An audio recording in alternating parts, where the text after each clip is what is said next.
I think it's really important to look at the money and the issues together. Don't just look at the money, look at what the money is trying to buy. And I think, Bernie Sanders talked about the billionaire class, right? These guys here, Singer, Mercer, Robertson, Asness, Black, they are trying to get specific policies that benefit billionaires. They want low taxes on the wealthy. They want to keep loopholes open that benefit hedge funds and private equity managers.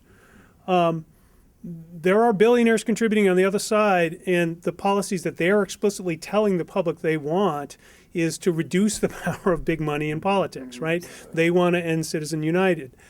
We are working on this particular report with the patriotic millionaires, right? Morris Pearl, Leo Hindery, Eric Schoenberg, people that benefit from this loophole but recognize that it's unfair, right? So fighting to reduce the power of big money in politics and fighting for fair share taxes to pay for things like schools, affordable housing, clean energy infrastructure, that's something that benefits everyone, including billionaires. There's a lot of people that make the business case, that businesses do better if we make these kinds of essential public investments. These billionaires want policies that benefit billionaires. That's what they want. And so that's what we're saying the public should look at. Absolutely. Look at everybody that's giving, but look at the money that's tied to the policies. And in our report, we've gone through in this report and showed how these particular guys have backed low taxes on the wealthy, lobbied to keep the carried interest loophole open, funded right-wing think tanks that support cuts to anti-poverty programs, cuts to Social Security, cuts to disability programs, to pay for more tax cuts for the wealthy. I think there's a serious and substantive difference. It's almost like not all rich people donating are necessarily bad. It's like the difference between, on one side, it's public policy, and on the other side, it's private policy. These guys are actually fighting not for public policy, but for private policy to benefit themselves and not benefit the public at large. That's a huge difference. So if these guys were fighting for public policy, you wouldn't mind them putting $5.5 million into swing backs in this race? Well, I think if they became patriotic millionaires and were lobbying to close loopholes and benefit everybody, we might take a different perspective towards what they're doing. I think all of us are committed to raising up the voices of regular people and to trying to reduce the power of big money in politics. Just the same way that they're committed to their agenda.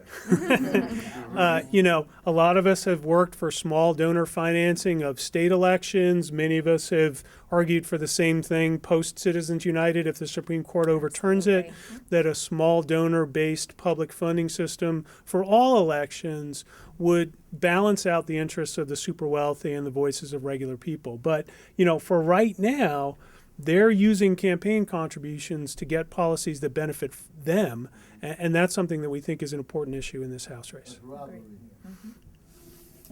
Yeah, you'll be glad to know that the difference of the two candidates on whether or not they want to reform the campaign finance system is also quite different. Okay. Can I ask you a question on kind of a related issue? Sure. What about Governor Cuomo, who portrays himself as a friend of working people and $15 an hour minimum wage and so forth, who's also taking money from hedge funds? Well, the Hedgeclippers project has directly criticized Governor Cuomo for the magnitude of campaign contributions that he's received from these billionaires and a bunch of their allies. We've put out, this is our 39th report, and I think that if you go back and look at the reports we've put out, we've criticized folks from both parties. We've criticized state, federal, elected officials. I think our goal here is to kind of uncorrupt our government, to try to build an economy that works for everybody, not just the billionaires and the super rich, and to try to elevate the voices of regular people on issues of concern.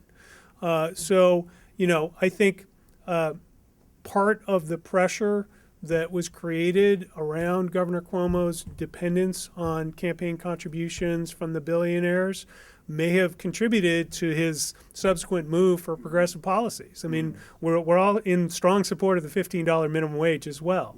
And I think our goal is to create heat, to create pressure on politicians that deserve pressure, and to try to be honest about, like, what we see and what the politicians are doing in response.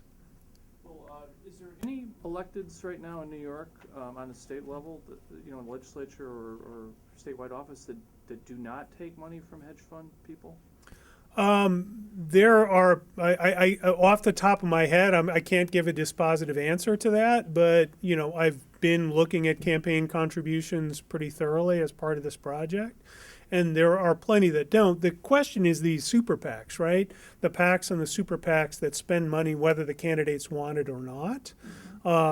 That is, kind of an open question here. We'll have more reports. I think our 40th report will look at state level issues coming up in the next week or so. We would like to see a hedge fund free Albany and a hedge fund free Congress. Yes. We would like to see these guys step back from their dominating and overwhelming influence on elections in New York, and we would like to see regular people step up. That's what the Hedgeclippers are all about. Also, if I could follow up, what do you have any comment on this issue that came up this week of DiNapoli putting money into hedge funds from the pension fund? Is that consistent with progressive politics or what Democrats should be doing? Well, I will say again, that may be our 41st report. we actually have analyzed that. Hedgeclippers worked with the trustees of NYCERS, the New York City Employment Retirement System, including trustees Scott Stringer, Tish James, the unions that are involved, to get the NYCER system entirely out of hedge fund investments. They're very high cost, they're very low return, they're a bad deal for pension contributors and for the public. We also worked in New Jersey to get them out of hedge funds. We're working in Ohio and other states to do it. We have talked to Controller DiNapoli, and I think what he said about reducing his investments in hedge funds over the last year and a half is accurate. The question of whether he should get all the way out, I think, is an open question. And our position is pretty clear that public pension funds should not be in hedge funds. They're a bad deal for the public. Okay, so maybe we'll recap the report, Kyle. Would that be useful? Or Yeah, I can talk to you off. okay, all right. Thanks a lot. Thank you. Thanks, everybody. Right.